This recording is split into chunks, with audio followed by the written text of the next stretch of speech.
Hello, beautiful beings. This is Aurelia from Aureliaslight, and welcome back to another episode of Manifesting the Miraculous. I am so excited to be here as I love the work of Florence Scovel Shinn, and tonight we're going to continue on the reading from The Secret Door to Success, but the next chapter is Bricks Without Straw. This is a fabulous continuation of last week's. So if you need to go back to last week's Manifesting the Miraculous, go click and find it in the podcast. So tonight, Bricks Without Straw. There shall no straw be given to you, yet ye shall make bricks without straw. Exodus 5:18. In the 5th chapter of Exodus, we have a picture of everyday life when given a metaphysical interpretation. The children of Israel were in bondage to the Pharaoh, the cruel taskmaker and the ruler of Egypt. They were kept in slavery, making bricks, and were hated and despised. Moses had orders from the Lord to deliver his people from bondage. Moses and Aaron went in and told the Pharaoh, "Thus saith the Lord God of Israel, and let my people go, that they may hold a feast unto me in the wilderness." He not only refused to let them go, but told them he would make their tasks even more difficult. They must make bricks without straw being provided for them. And the taskmakers of the people went out, and their officers, and they spoke to the people, saying, "Thus saith Pharaoh, I will not give you straw. Go ye, get you straw where ye can find it. Ye not aught of your work shall be diminished."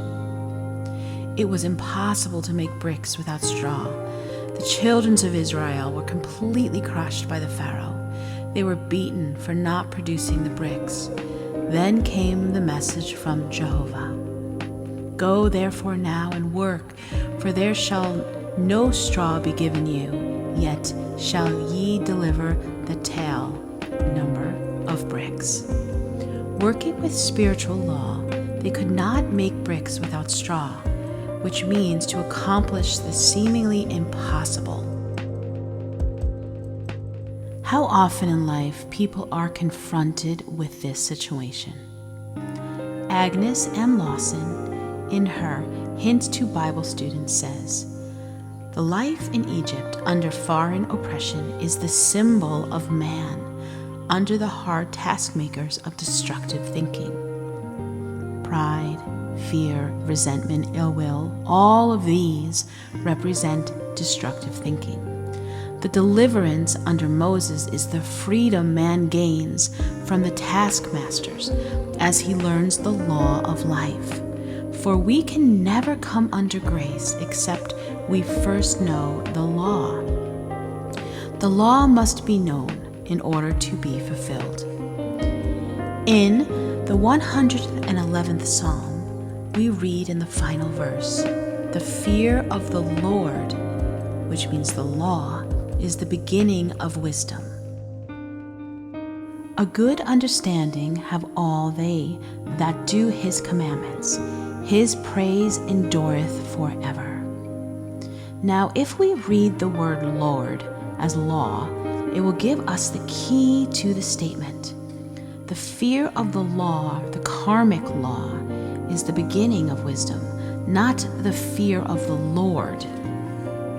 When we know that whatever we send out comes back, we begin to be afraid of our own boomerangs. I read in a medical journal the following facts, telling of the boomerang this great Pharaoh received. It would appear that flesh is indeed heir to a long and ancient line of ills, when, as we revealed by Lord Moynihan at the lecture at Leeds, that the Pharaoh of the oppression suffered from hardening of the heart in a literal sense. Lord Moynihan showed some remarkable photographic slides of the results of a surgical operation 1,000 years before Christ. And among these was a slide of the actual anatomical remains of the Pharaoh of the oppression.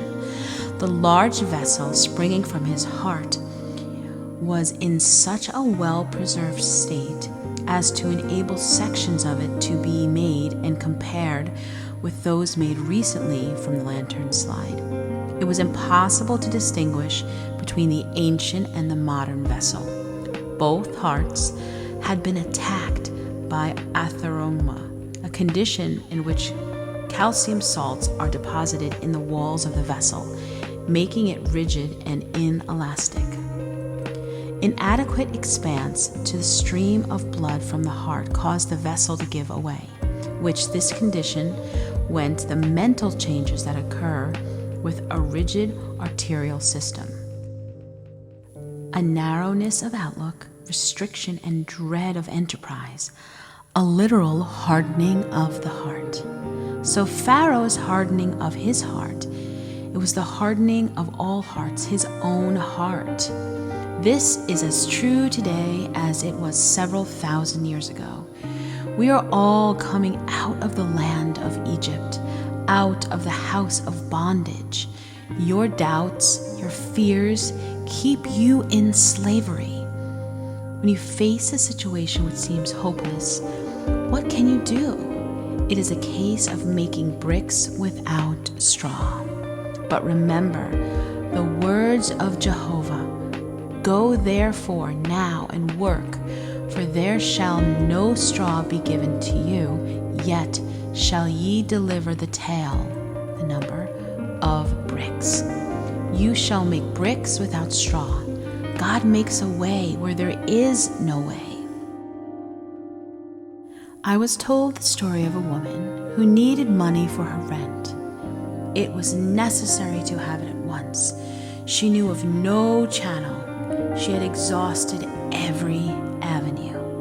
However, she was a truth student and kept making her affirmations. Her dog whined and it wanted to go out.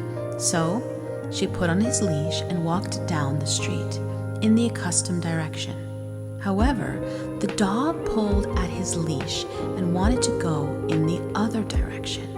She followed him, and in the middle of the block, opposite an open park, she looked down and picked up a roll of bills, which exactly covered her rent. She looked for ads, but never found the owner. There was no houses near where she found it. The reasoning mind, the intellect, takes the throne of Pharaoh in your consciousness. It says continually, "It can't be done. It can't be done. What's the use?" But we must drown out these dreary suggestions with vital affirmations. For example, take this statement: "The unexpected happens, and my seemingly impossible good now comes to pass." This stops all arguments from the army of the aliens. The aliens are the reasoning mind. The unexpected happens. That is the idea it cannot cope with. "Thou hast made me wiser than mine enemies."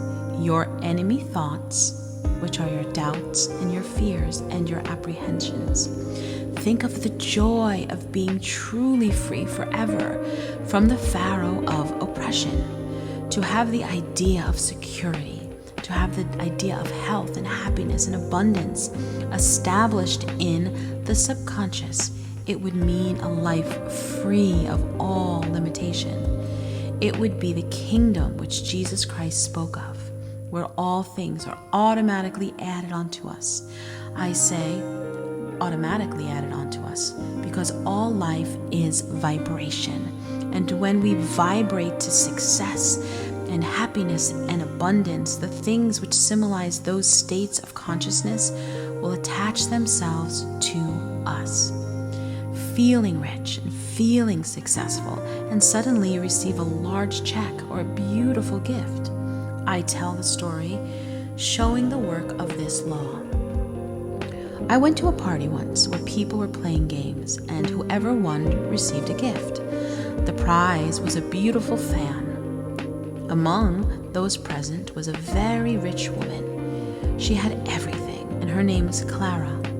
The poorer and the resentful ones got together and whispered, "Oh, we hope Clara doesn't get that fan." But, of course, Clara won the fan. She was carefree and vibrating to abundance. Envy and resentment short-circuit your good and keep away your fans. If you should happen to be resentful and envious, take this statement: what God has done for others, He now does for me. Then all the fans and all the things will come your way. No man gives to himself but himself, and no man takes away from himself but himself. The game of life. It is a game of solitaire.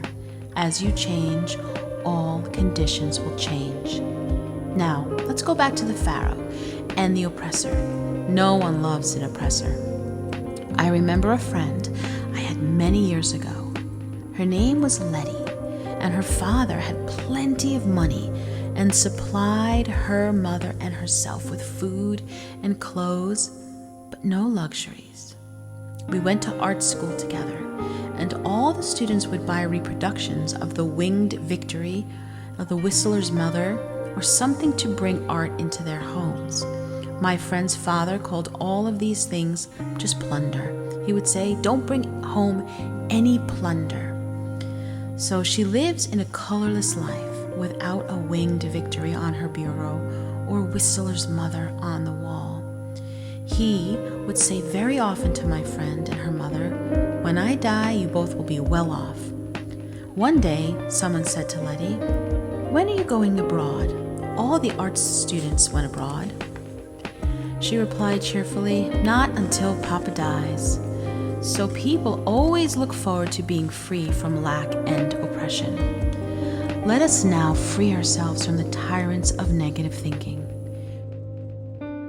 We have been slaves to doubts, fears, and apprehension, and let us be delivered as Moses delivered the children of Israel, and come out of the land of Egypt, out of the house of bondage.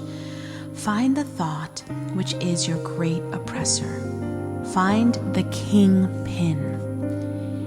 In the logging camps in the spring, the logs are sent down the rivers in great numbers. Sometimes the logs become crossed and cause a jam. The men look around for the log causing the jam, and they call it the kingpin. They straighten it out, and the logs rush down the river again. Maybe your kingpin is resentment. Is resentment holding you back all the good that is supposed to come to you? The more you resent, the more you will have to resent. You grow in resentment track in your brain, and your expression will be one of habitual resentment. You will be avoided and miss the golden opportunities which await you every day. I remember a few years ago, the streets were filled with men selling apples. They got up early to get the good corners. I passed one several times on Park Avenue. He had the most disagreeable expression I have ever seen. But as the people passed, he said, "Apples, apples," but no one stopped by. I invested in an apple and said, "You're never going to sell apples unless you change your expression." He replied, "Well, that guy over there took my corner." And I said, "Never mind about the corner. You can sell apples right here if you just look pleasant." He said, "Okay, lady," and I went on. The next day I saw him. His whole expression had changed. He was doing a big business, selling apples with a smile. So find your kingpin. You may have more than one. And your logs of success and happiness and abundance will go rushing down your river. Go, therefore, now and work, for there shall no straw be given you, yet ye shall make bricks without straw. I thank you so much for being with me on this episode of Manifesting the Miraculous. I am excited to be here next week, so please stay tuned. If you like this work, please consider subscribing to my channel as it helps me grow, and put a comment in the box below and tell me where you're from. And yeah, just keep in touch. I would love to see you there. And please visit my website at Aureliaslight.com for more music, more education about frequency, sound, and the ascension of the earth. May you be basked in love, light, and the glory of God this week.